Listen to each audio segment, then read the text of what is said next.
Hello friends, welcome to Jagran IAS PCS. ये 11 June Indian Express का analysis है। यहाँ पे जो भी न्यूज आर्टिकल्स यूपीएससी और स्टेट पीसीएस के लिए इंपॉर्टेंट होते हैं, हम उनको डिस्कस करते हैं। हम इन न्यूज आर्टिकल्स के शॉर्ट नोट्स भी प्रोवाइड करते हैं, जो इन न्यूज आर्टिकल्स के समरी होते हैं, और ये हमारे टेलीग्राम चैनल पे अवेलेबल होंगे। चलिए शुरू करते हैं। पहले न्यूज हेडलाइंस को देखते हैं जो आगे डिस्कस किए जाएंगे। First news article editorial page का है, ये इकोनॉमी से रिलेटेड है। अभी जो इकोनॉमिक सिचुएशंस है उसको लेकर के जो आर्टिकल्स आ रहे हैं, उसमें जो इश्यूज बताए गए थे, जैसे कि bilateral investment treaty, foreign investment, so उनसे रिलेटेड जो कंसर्न बताए गए थे ऑथर्स के द्वारा, उसी के रिप्लाई के रूप में आप इस आर्टिकल को समझ सकते हैं। ये ऑथर जो है prime minister economic adviser council में उसके मेंबर हैं, और उन्होंने ये जो कॉलम है वो लिखा है। इसमें उन्होंने जो अभी एक्सटर्नल फैक्टर्स हैं उसके कारण जो डिसरप्शंस हुआ है, उससे इकोनॉमी में जो इफेक्ट हुआ है, उसके बारे में वो चर्चा करते हैं। और प्रीवियस आर्टिकल जो कि इंडियन एक्सप्रेस में ही पब्लिश हुआ था, बीआईटी बायलैटरल इन्वेस्टमेंट ट्रीटी, इससे रिलेटेड, तो क्यों इस तरह के जो सिंगल पॉइंट्स हैं उनका इफेक्ट इकोनॉमी पे लिमिटेड होता है। जो प्रीवियस आर्टिकल था इंडियन एक्सप्रेस का, उसमें बायलैटरल ट्रीटी इन्वेस्टमेंट इसको लेकर के कुछ जो डिस्प्यूट मैकेनिज्म है, उसके वजह से जो फॉरेन इन्वेस्टर्स का ट्रस्ट कम होता है, उसमें कंसर्न जताया गया था। सो इस आर्टिकल में कहा गया है कि क्यों इस तरह के जो रूल्स एंड रेगुलेशन, उनका इफेक्ट तो होता है बट लिमिटेड इफेक्ट होता है, और जो मार्केट का साइज, स्टेबिलिटी यानी पॉलिटिकल स्टेबिलिटी, और इंफ्रास्ट्रक्चर डेवलपमेंट, और जो ओवरऑल इकोनॉमिक ग्रोथ है, उस पर जो ट्रस्ट होता है इन्वेस्टर्स का, वो ज़्यादा मायने रखता है, और वो मेन ड्राइविंग फैक्टर्स हैं। सो इस न्यूज आर्टिकल का थीम जो है हमारा इकोनॉमिक सिचुएशन जो अभी है, और उससे रिलेटेड जो हमारा कंसर्न है, उसको एड्रेस करने के लिए ये आर्टिकल लिखा गया है। Next news article again editorial page का ही है, और ये इकोनॉमी से रिलेटेड है। इस आर्टिकल में बताया गया है कि इंडिया में क्यों रिसर्च एंड डेवलपमेंट की उसमें जो इन्वेस्टमेंट है, उसमें जो प्राइवेट कंपनीज है, इनका जो कंट्रीब्यूशन है, इनका जो शेयर है, वो बढ़ाने की ज़रूरत है। बिकॉज हमारे यहाँ जो रिसर्च एंड डेवलपमेंट है वो लार्जली गवर्नमेंट के द्वारा फंडेड होता है, और हमारे टेक्नोलॉजिकल सॉवरेंटी, नेशनल सिक्योरिटी और रेजिलियंस के लिए क्यों रिसर्च एंड डेवलपमेंट में जो फंडिंग है, और वो उसमें भी प्राइवेट फंडिंग है, उसका शेयर जो है बढ़ाने की ज़रूरत है। Next news article explained page का है, और ये H1B वीज़ा से रिलेटेड है। पिछले साल यूएस गवर्नमेंट के द्वारा H1B वीज़ा से रिलेटेड जो फ़ी है, मतलब जो इस वीज़ा के लिए फ़ी देना होता है गवर्नमेंट को, उसको $1 लाख कर दिया गया था। मतलब $1000 से ये लगभग $1 लाख कर दिया गया था। मतलब इसका सीधे मतलब समझ सकते हैं कि H1B वीज़ा को डिस्करेज किया गया था। H1B वीज़ा जो प्रोफेशनल होते हैं इंजीनियरिंग टेक्नोलॉजी, उसमें जो फॉरेन नेशनल्स होते हैं, जो यूएस की कंपनीज है, उनको हायर करने के लिए ये वीज़ा के लिए अप्लाई किया जाता है। तो इससे रिलेटेड एक रूलिंग आई है कोर्ट की, उसमें ये कहा गया कि ये जो फ़ी हाइक किया गया था वो जो है इनवैलिड है, इसलिए ये न्यूज़ में है। तो H1B वीज़ा क्या है, ये आपके लिए इम्पोर्टेंट हो जाता है। Next news article again explained page का है। ये एंथ्रोपिक जो एक एआई कंपनी है, उसके द्वारा एक एआई टूल बनाया गया है, जिसकी चर्चा काफ़ी है कि ये एआई टूल जो है, जो सॉफ्टवेयर में वल्नरेबिलिटीज़ है, सॉफ्टवेयर जैसे कि बैंकिंग, डिफेंस, कंप्यूटर सॉफ्टवेयर, इनसे रिलेटेड जो भी इंफ्रास्ट्रक्चर है, उसमें लूप होल्स हैं, उसको आइडेंटिफाई कर सकता है। तो ये मॉडल जो है, ये अगर गलत हाथों में पड़ जाए तो उसका यूज जो है हैकिंग के लिए हो सकता है, और इतना सेंसिटिव जो इंफ्रास्ट्रक्चर है वो उसको नुकसान पहुंच सकता है। तो एंथ्रोपिक ने इस मॉडल को, जो इसका रिलीज है, उसको डिले कर दिया था, बट अभी उसी मॉडल को, मतलब कि उसमें कुछ फिल्टर लगा करके, इसको कुछ सेफगार्ड लगा करके इसको रिलीज किया गया है। सो ये न्यूज़ में है। तो माइथोस क्या है, ये आपको जानना चाहिए। Next news article city page का है। हरियाणा के द्वारा एक प्रपोजल लाया गया है, जिसमें एनसीआर रीजन, इसमें जो डिस्ट्रिक्ट्स हरियाणा के शामिल हैं, उसमें से कुछ को एक्सक्लूड करने का प्रपोजल लाया गया है। बिकॉज ये जो कुछ, जो आपको ऑरेंज कलर से, डीप ऑरेंज कलर से दिखाई दे रहा है, वो एरिया जो दिल्ली एनसीआर की वजह से कुछ रेस्ट्रिक्शंस होते हैं, पॉल्यूशन को लेकर के, कंस्ट्रक्शन इंफ्रास्ट्रक्चर, इसको लेकर के जो रेस्ट्रिक्शंस होते हैं, उस वजह से इनका डेवलपमेंट जो है हैम्पर हो रहा है। उस वजह से हरियाणा गवर्नमेंट के द्वारा ये प्रपोजल लाया गया है कि इनको दिल्ली एनसीआर रीजन से एक्सक्लूड किया जाए, ताकि उन रेस्ट्रिक्शंस को, उसके चलते इनका ग्रोथ जो है हैम्पर ना हो। सो ये थे न्यूज़ हेडलाइंस। चलिए देखते हैं इन न्यूज़ हेडलाइंस को डिटेल में डिस्कस करते हैं। First news article editorial page का है, ये इकोनॉमी से रिलेटेड है। अभी कुछ दिन पहले एक आर्टिकल इंडियन एक्सप्रेस में पब्लिश हुआ था, जिसमें बायलैटरल इन्वेस्टमेंट ट्रीटी, इसकी चर्चा की गई थी। और इससे रिलेटेड जो एक पुराना आर्टिकल है वो भी इसमें जिक्र किया गया था। सुरजीत भल्ला, जो कि एक इकोनॉमिस्ट है और इंडियन गवर्नमेंट में एज ए एडवाइज़र रह चुके हैं, तो ये आर्टिकल जो है काफ़ी चर्चा में रहा था। सो जो अभी करंट इकोनॉमिक सिचुएशन चल रहा है, उसमें जो रुपीज़ का वीक होना और उसका जो रीज़न दिया गया था फॉरेन इन्वेस्टमेंट का, जो इंडिया में आउटफ्लो है वो ज़्यादा हो रहा था, मतलब कि फॉरेन इन्वेस्टमेंट कम हो रहा था। लोग जो डेब्ट या सिक्योरिटी में जो इन्वेस्ट किया हुआ था, वो पैसे जो है बाहर लेकर जा रहे थे। इस वजह से रुपी और वीक हो रहा था और पूरा वो साइक्लिकल जो हार्मफुल इफेक्ट है वो दिख रहा था। सो जो previous article bilateral investment treaty से रिलेटेड था, सो इसमें ये बताया गया था कि जो हमारे यहाँ बायलैटरल इन्वेस्टमेंट ट्रीटी से रिलेटेड जो एग्रीमेंट है, वो 2016 में उसको रिवाइज किया गया था।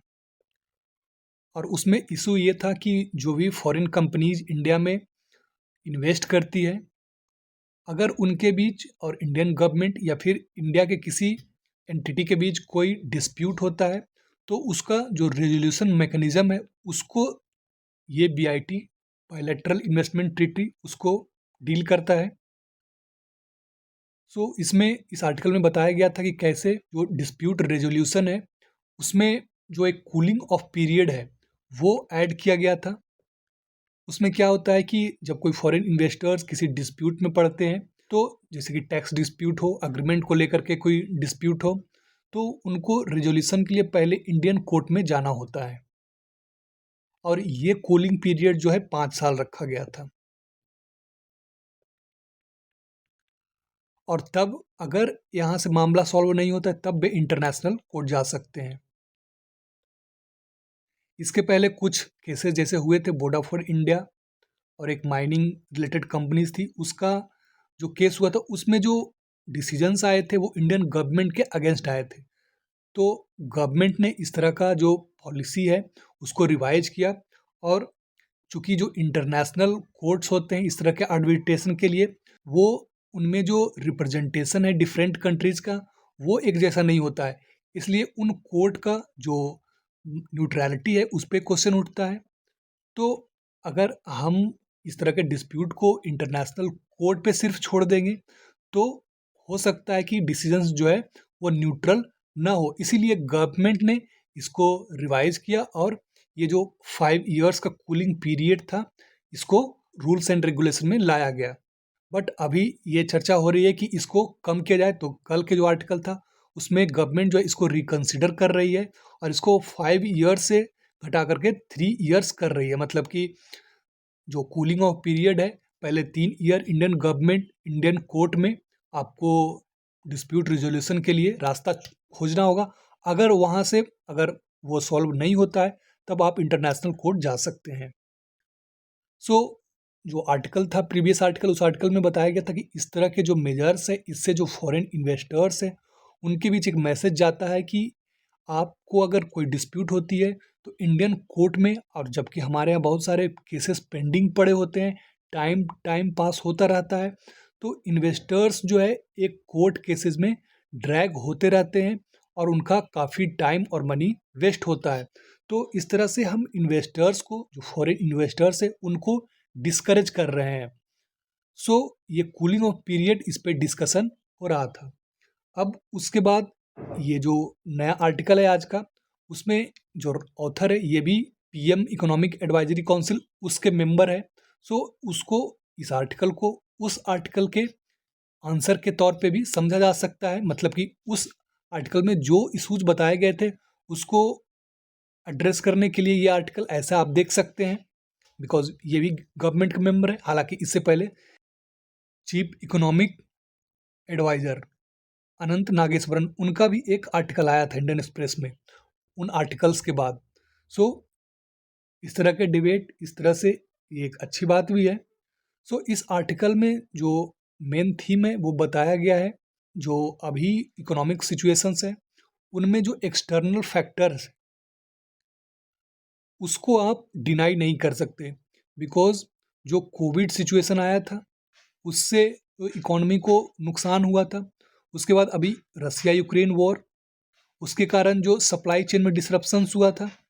उसके बाद ट्रेड टैरिफ, ये भी एक बड़ा मुद्दा था, इससे इकोनॉमी बहुत प्रभावित हुई है। और उसके बाद अब जो ये ईरान वॉर और उसके वजह से पूरे सप्लाई चेन एनर्जी शॉक ये आया है, तो उसके वजह से जो ये एक्सटर्नल फैक्टर्स की वजह से जो इकोनॉमी को हार्म हो रहा है और अभी जो सिचुएशंस है तो उसको आप डिनाई नहीं कर सकते हैं। लेकिन ऑथर का कहना है कि तब भी जो 2005 से लेकर के 2014 तक जो एवरेज ग्रोथ रेट था वो हमारा जीडीपी ग्रोथ 7.2% था, और उसमें जो 2008 का फाइनेंशियल क्राइसिस था वो भी शामिल है। बट 2014 से लेकर के 2024 तक इसमें जो एवरेज ग्रोथ रहा है वो लगभग 7.4% रहा है। और इसमें जो मैंने अभी पहले गिनाए कोविड, उसके बाद रसिया यूक्रेन वॉर, उसके बाद जो ट्रेड वॉर को लेकर के इकोनॉमीज पे इफेक्ट हुआ है, और उसके बाद अब ये ईरान वॉर, तो पहले से ज़्यादा डिसरप्शंस इस पीरियड में हुआ है। दो जो हमारा जीडीपी ग्रोथ है वो एवरेज ग्रोथ 7.4 रहा है। सो ये लाइन जो है ये कहना चाह रहा है कि जो एक्सटर्नल फैक्टर्स हैं, जो अभी इकोनॉमिक सिनारियो है, आप जो एक्सटर्नल फैक्टर्स है उसको डिनाई नहीं कर सकते हैं। उसके बाद जो बायलैटरल इन्वेस्टमेंट ट्रीटी है उसके बारे में इस आर्टिकल में कहा गया है कि जो ये ट्रीटी है उस तरह का जो इन्वेस्टमेंट इन्वायरमेंट से रिलेटेड जो रूल्स एंड रेगुलेशन है उसका इफेक्ट एफडीआई पे बहुत लिमिटेड रहा है, और इसका जो बेसिस है वो दिया गया है United nation convention on trade. ये बॉडी जो वर्ल्ड वाइड ट्रेड को देखती है, उसके एविडेंस के तौर पे ये दिया गया है कि इस तरह के ट्रीटी और उससे जो एफडीआई पे इफेक्ट होता है उसका बहुत लिमिटेड इफेक्ट होता है।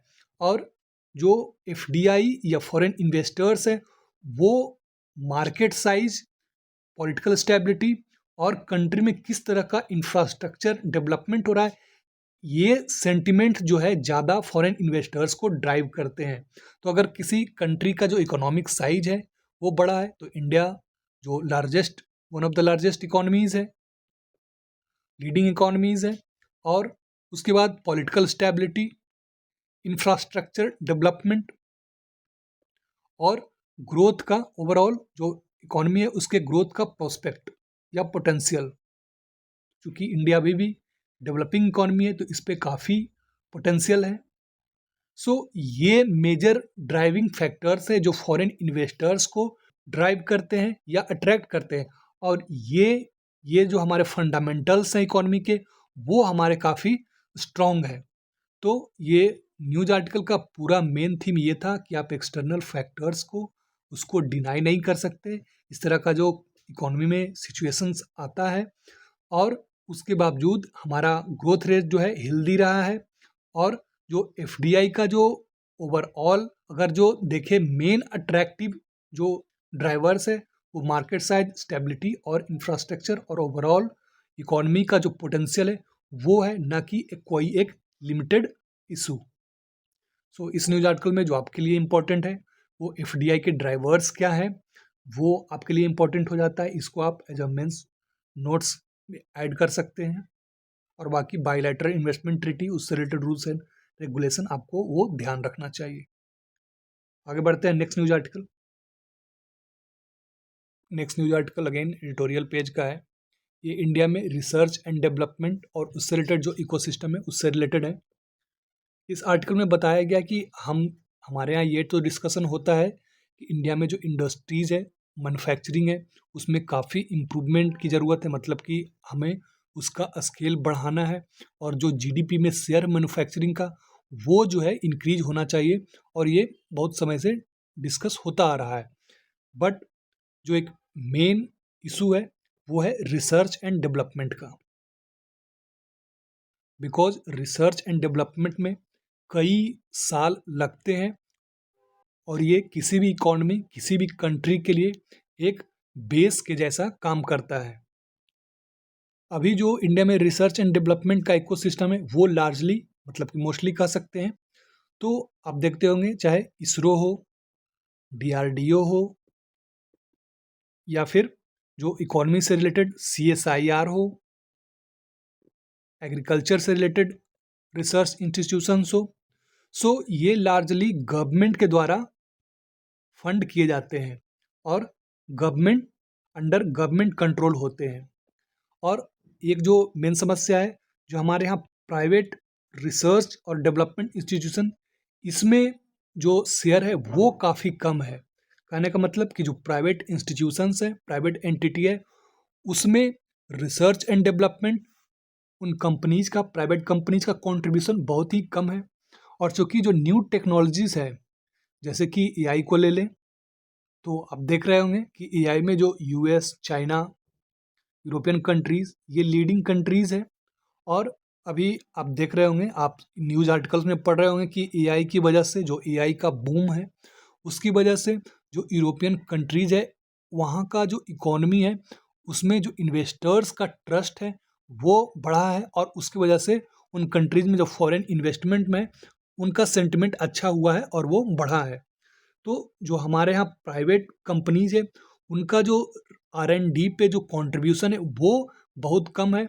और ओवरऑल भी अगर हमारा देखा जाए, जो गवर्नमेंट और प्राइवेट कंपनीज को मिलाकर जो रिसर्च एंड डेवलपमेंट में जो एक्सपेंडिचर है वो जीडीपी का बहुत कम परसेंटेज है, लो शेयर है। सो ऐसा नहीं हो सकता कि दूसरी कंट्रीज़ के जो कंपनीज हैं, एंटिटी है, वो नए डेवलपमेंट कर रही है, इनोवेशंस कर रही है, और हम सिर्फ उन टेक्नोलॉजी को सिर्फ यूज कर रहे हैं। जैसे कि आप एआई के जो सुपीरियर मॉडल्स हैं, चैट जीपीटी हो, जेमिनी हो, या फिर डीप सी, ग्रॉक, तो ये सब फॉरेन कंपनीज है और इनके प्रोडक्ट्स हम यूज कर रहे हैं। सो इससे दिक्कत क्या है, अभी जो जो political situation world wide change हुआ है, जो एक ऐसा बोला जाता था कि कन्वेंशनल वॉर नहीं हो सकता, वो अभी ईरान वॉर और यूक्रेन वॉर, उसकी वजह से जो ट्रेड इफेक्ट हुआ है, सप्लाई चेन इफेक्ट हुआ है। तो इकोनॉमी जो है इंटीग्रेटेड है, और जिन इकोनॉमीज़ के पास इनका कंट्रोल होगा वो कंट्री जो है फ़ायदे में रहेगी। सो जो डिफरेंट टेक्नोलॉजी है, जैसा कि आप सुनते होंगे कि चाइना और चिप टेक्नोलॉजी, उसको लेकर के जो है काफ़ी जो डिस्ट्रस्ट होता है, और बहुत सारे यूरोपियन और अमेरिकन, ये कंट्रीज जो है चाइना से रिलेटेड, जो एक ह्यूए ये कंपनी है, इसको, इसका जो ऑपरेशन है उसको लिमिट किया हुआ है या बैन किया हुआ है। सो इस तरह के टेक्नोलॉजी में जब कोई कंट्री जो है रिसर्च एंड डेवलपमेंट उसका डोमिनेंस होता है, तो उसके पास एक लीवरेज होता है कि वो अगर कोई टफ सिचुएशन, मतलब किसी डिस्प्यूट या कॉन्फ्लिक्ट जैसे ईरान वॉर है, तो उस समय अगर टेक्नोलॉजी के पास उसका कंट्रोल होगा, तो उसको कंट्रोल को एज अ एडवांटेज के रूप में उसको यूज कर सकता है। सो हमारा नेशनल सिक्योरिटी और हमारा जो टेक्नोलॉजी सॉवरेंटी है, मतलब कि डिसीजंस लेने की क्षमता, वो दूसरों पे बेस्ड हो जाएगी। और यही जो है इस न्यूज़ आर्टिकल का थीम है कि हमें जो नेशनल सिक्योरिटी है, अपने जो इकोनॉमिक कॉम्पिटिटिवनेस है या टेक्नोलॉजिकल सॉवरेंटी है, उसको इंश्योर करने के लिए हमें रिसर्च एंड डेवलपमेंट में जो प्राइवेट कंपनीज़ है, गवर्नमेंट तो पहले से वो कंट्रीब्यूट करती हैं, उनका इन्वेस्टमेंट जो है बढ़ाना होगा। और ओवरऑल जो जीडीपी में रिसर्च एंड डेवलपमेंट का शेयर है उसको इंक्रीज करना होगा, ताकि हमारा एक फाउंडेशन बने और उस फाउंडेशन से इकोनॉमी बेहतर कर सकती है। सो इस न्यूज़ आर्टिकल में जो रिसर्च एंड डेवलपमेंट और उससे रिलेटेड जो इश्यूज़ हैं, और वाई हमें रिसर्च एंड डेवलपमेंट में जो इन्वेस्टमेंट है वो बढ़ाने की ज़रूरत है। सो इस न्यूज़ आर्टिकल में ये आपके लिए इम्पोर्टेंट है।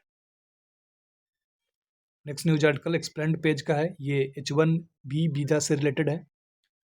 H1B वीज़ा क्या होता है? यूनाइटेड स्टेट्स ऑफ अमेरिका, इसमें जो टेक्नोलॉजी या दूसरे कंपनीज हैं, STEM jobs, S science, T means technology, engineering, M means mathematics. So ये जो टेक्निकल जॉब्स है उसके लिए जो प्रोफेशनल्स हैं वो वर्ल्ड वाइड उनको हायर करती है और उसी के लिए वीज़ा की ज़रूरत होती है। तो ये H1B वीज़ा जो है उसमें इसको यूज किया जाता है। अभी इंसिडेंट क्या हुआ है, पिछले साल ट्रम्प एडमिनिस्ट्रेशन के द्वारा जो H1B वीज़ा के लिए फ़ी देना होता है वो लगभग $960 से लेकर के $7,000 ये था उसके लिए फ़ी। मतलब अगर किसी कंपनी को वीज़ा लेनी है हायरिंग के लिए तो ये फ़ी चुकाना होता था, उसको पिछले साल $1,00,000 कर दिया गया था। मतलब सीधे अराउंड $1,000 से $1,00,000। तो ये सीधा ये देखा जा सकता है कि इसको जो फॉरेन हायरिंग है उसको डिस्करेज करने के लिए ऐसा किया गया था। सो कंपनी जो है कोर्ट गई और कोर्ट ने ये रूलिंग दिया कि ये जो फ़ी हाइक किया गया था ये एज ए टैक्स लेवी किया गया है और टैक्स किसी तरह का टैक्स इम्पोज करने का जो यूएस पार्लियामेंट है, यूएस कांग्रेस है, उसके हाथों में है। तो गवर्नमेंट जो इस तरह का जो फ़ी हाइक किया या सीधे शब्दों में बोले तो टैक्स लगाया गया है वो गवर्नमेंट के जिम्मे नहीं है और ये इनवैलिड है। सो अभी ये कोर्ट का रूलिंग आया है, सो ये न्यूज़ में है। सो जैसा कि मैंने पहले बताया यह H1B वीज़ा जो है स्टेम वर्कर्स के लिए जो प्रोफेशनल्स होते हैं उनको हायर करने के लिए वर्ल्ड वाइड ये वीज़ा दिया जाता है। और इसमें जो एलिजिबिलिटी क्राइटेरिया है, कोई भी बैचलर डिग्री वो जो है अगर कोई कंपनी जो है उस पर्सन को हायर करती है तब उसके लिए ये वीज़ा जो है अप्लाई किया जा सकता है। और अगेन पिछले साल जो है एक और इसमें बदलाव लाया गया था, वो ये किया गया था कि टोटल जो H1B वीज़ा है उसके नंबर्स को कैप कर दिया गया था। मतलब कि जो यूएस गवर्नमेंट H1B वीज़ा जारी करेगी वो नंबर जो है 65,000 ये कैप कर दिया गया था। मतलब इससे ज़्यादा H1B वीज़ा को जारी नहीं किया जाएगा और उसमें 20,000 जो है ये उसको एडिशनल जो कि एडवांस डिग्रीज मतलब कि बैचलर के अलावा जो डिग्रीज पर्सन रखते हैं उन पर्सन्स के लिए ये एडिशनल सीट्स रखा गया था। अगेन ये जो है जो डिफरेंट कंपनीज है वो कम से कम फॉरेन नेशनल्स को हायर कर सके और ज़्यादा से ज़्यादा डोमेस्टिक नेशनल्स को स्टेम जॉब्स में हायर कर सके, इसलिए ये चेंजेज किए गए थे। सो H1B वीज़ा क्या है और ये करेंट इशू क्या है वो आपको ध्यान रखना चाहिए। H1B वीज़ा इसका से जो फैक्ट है वो आपको प्रीलिम्स में पूछा जा सकता है। आगे बढ़ते हैं next news article. Next news article explain page का है, ये एंथ्रोपिक जो एआई कंपनी है उसके द्वारा एक प्रोडक्ट लाया गया था माइथोज, उसको लेकर के काफ़ी चर्चा हुई है। और माइथोज क्या है,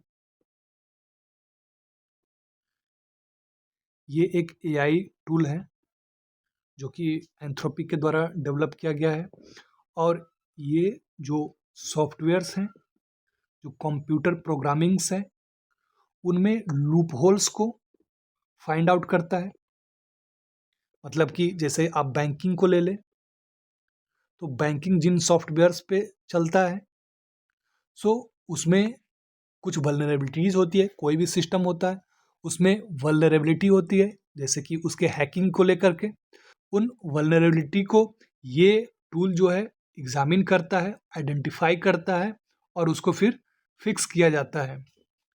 सो इसके अराउंड क्या जो डिबेट चल रहा था कि इस तरह के जो प्रोडक्ट हैं बैंकिंग जैसा जो काफ़ी सेंसिटिव एरिया है, तो इस तरह के जो सॉफ्टवेयर हैं अगर एआई टूल के द्वारा ये वल्नरेबिलिटीज़ को पता लगाया जाता है, आइडेंटिफाई किया जा सकता है, तो वो जो लूप होल्स हैं उसका गलत तरीके के लिए भी यूज किया जा सकता है, मतलब कि उसका एक्सप्लॉयटेशन भी किया जा सकता है। चूँकि ये टूल जो है, जो सॉफ्टवेयर में वल्नरेबिलिटीज़ है उसको आइडेंटिफाई कर सकता है, तो हैकर्स इसका यूज कर सकते हैं और उसको गलत पर्पस के लिए उसका यूटिलाइजेशन हो सकता है। इसीलिए ये जो प्रोडक्ट है उसको कुछ दिनों के लिए इसके रिलीज को हॉल्ट कर दिया गया था। बट अभी जो एंथ्रोपिक जो एआई कंपनी है, वो इसके जो डिफरेंट मॉडल्स हैं उनको, मतलब कि वैसा मॉडल जो कि जो वल्नरेबिलिटीज़ है, जो कंसर्न था, उस कंसर्न को एड्रेस किया गया है और कुछ सेफगार्ड के साथ इस मॉडल को रिलीज किया है। हालांकि इसका जो जो ओरिजिनल वर्जन है उसका रेस्ट्रिक्टेड एक्सेस जो है कुछ जो एंटिटीज़ हैं, जो कुछ बॉडीज़ हैं उनको दिया गया है और इसको प्रोजेक्ट ग्लासविंग कहा गया है।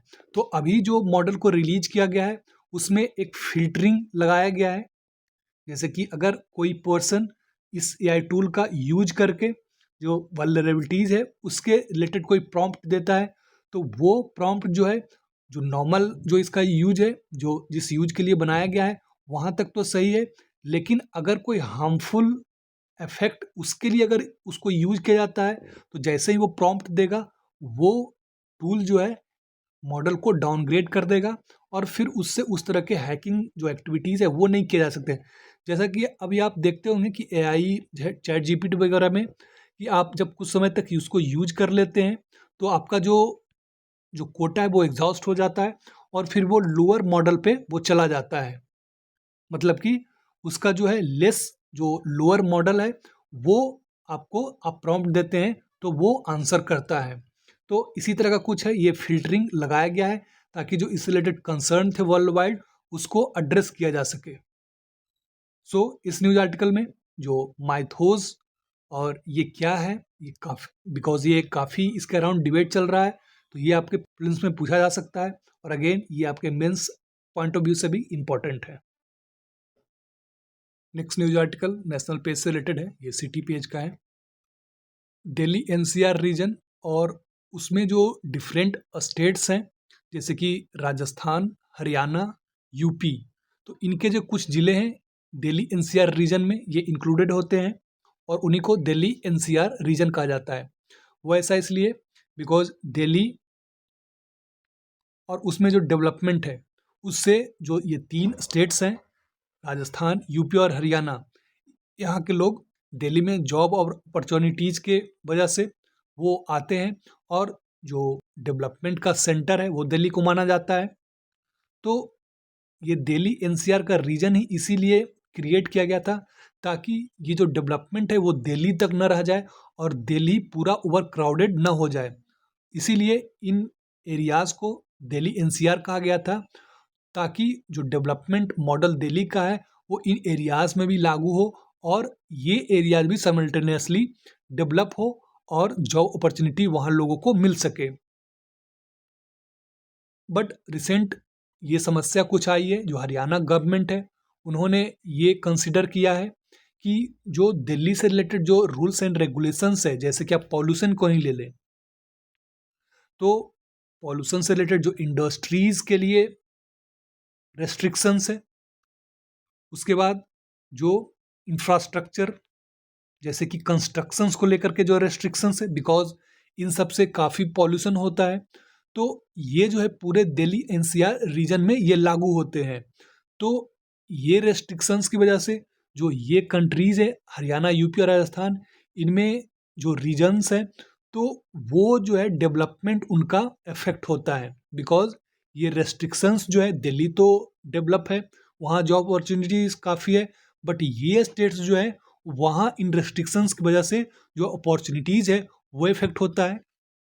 इस वजह से हरियाणा गवर्नमेंट कुछ जो डिस्ट्रिक्ट्स हैं जो कि दिल्ली से मतलब कि काफ़ी ज़्यादा दूर हैं उनको दिल्ली एनसीआर से एक्सक्लूड करने के लिए उन्होंने प्रपोजल लाया है। और ये जो है पहले 200 किलोमीटर, जैसे दिल्ली जो है उससे 200 किलोमीटर के रेडियस तक इसमें जो एरिया जो डिस्ट्रिक्ट्स आते थे उसको दिल्ली एनसीआर में काउंट किया जाता था, बट अब इसको 100 किलोमीटर ये करने के लिए प्रपोजल लाया गया है। और इसमें जो डिस्ट्रिक्ट्स को एक्सक्लूड करने के लिए प्रपोजल लाया गया है वो है जिंद, भिवानी, चरखी दादरी, करनाल, महेंद्रगढ़। सो इन डिस्ट्रिक्ट्स को एक्सक्लूड किया जाएगा। बाकी जो दूसरे डिस्ट्रिक्ट्स हैं लाइक पानीपत, सोनीपत, रोहतक, झज्जर, नूह, रेवरी, ये सब डिस्ट्रिक्ट शामिल रहेंगे और दूसरे जो जो दूर के इलाके हैं उनको एक्सक्लूड किया जाएगा। ऐसा भी प्रपोजल लाया गया है। सो दिल्ली एनसीआर रीजन में कौन कौन से स्टेट्स शामिल है ये तो आपको ध्यान रखना ही चाहिए। ये इसके आसपास के कौन कौन से डिस्ट्रिक्ट्स हैं वो भी आपको ध्यान रखने चाहिए। सो ये था आज का इंडियन एक्सप्रेस का एनालिसिस। आई होप आपके लिए यूजफुल रहा होगा। All the best. Thank you for watching.